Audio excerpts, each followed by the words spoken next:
নমস্কার বন্ধুরা, Annapurna হেসেল with village ফুডে আপনাদের অনেক অনেক স্বাগত। আজ আমি সন্ন্যার ডাঁটা নিয়ে চলে এসেছি। আপনারা তো জানেন সন্না গাছের ডাঁটা সিজন চলে এসছে, তাই ডাঁটা নিয়ে চলে এসেছি। ডাঁটা দিয়ে ডাল বানিয়ে আপনাদের দেখাবো।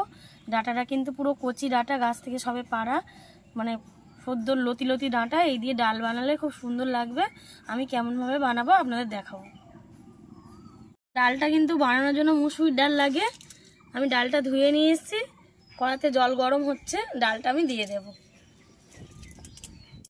এই ডালটা কিন্তু পাতলা করলে ভালো লাগবে না, একটু থকথকে ভাব করতে হবে, খুব সুন্দর লাগে খেতে। মাছ মাংস তো সবাই রোজ দিন খায়, এই ডাল দিয়ে ভাত একদম এক থালা খেয়ে নেওয়া যাবে, এত সুন্দর লাগে এই সজনে ডাঁটা ডাল।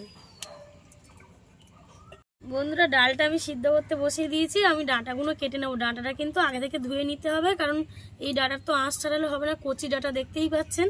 ডাঁটাটা কেটে নেব।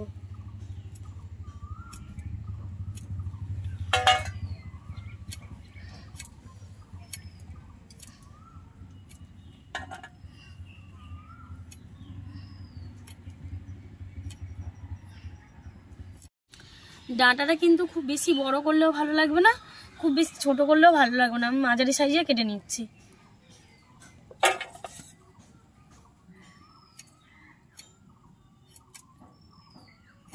ঝটপট 5 মিনিটের রান্না, খুব বেশি সময় লাগবে না।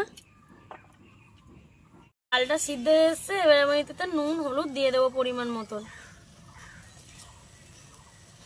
মুসুর ডালে কিন্তু বেশি হলুদ দিলে ভালো লাগে না, আষ্টে গন্ধ লাগে, খেতেও ভালো লাগে না, টেস্ট চলে যায়। দিয়ে ভালোভাবে নাড়িয়ে নেব। নিয়ে অল্প একটু জল দেবো, খুব বেশি জল দেবো না, ডালটা তো থকথকে ভাব হবে।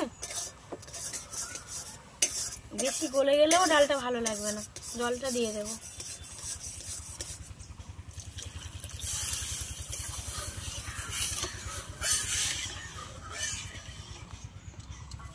ফুটে উঠলেই নামিয়ে নেব।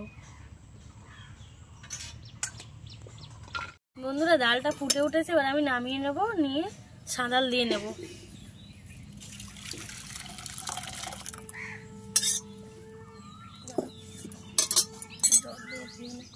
তেলটা দিয়েছি, তেলটা গরম হয়ে গেছে। আমি ফোড়নে দিয়ে দেবো 5 ফোড়ন, তেজপাতা, শুকনো লঙ্কা।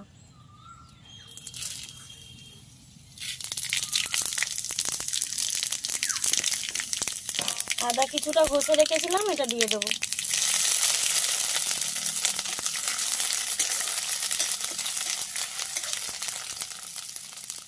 এরপর ডাঁটাগুলো দিয়ে দেব।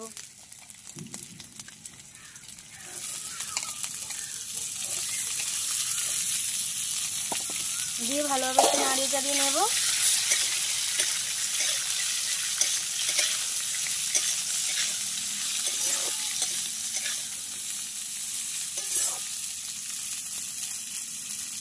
এবারে আমি ডালটা দিয়ে দেবো সন্না ডাঁটার উপরে, দিয়ে একটু ফুটিয়ে ঘি গরম মশলা দিয়ে নামিয়ে নেব।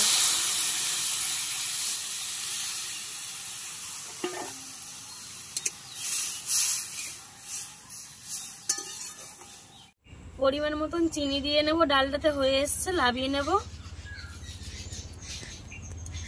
হাফ চামচ গরম মশলা গুঁড়ো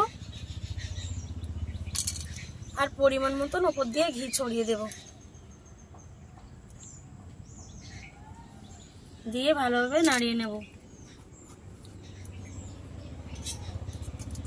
আমার ডাল রেডি।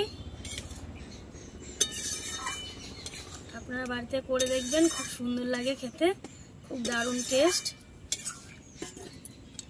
বন্ধুরা, আপনাদের যদি এই সন্না ডালের রেসিপিটা ভালো লেগে থাকে, তাহলে চ্যানেলটি পাশে থাকবেন, সাবস্ক্রাইব করবেন, লাইক করবেন, কমেন্ট করবেন।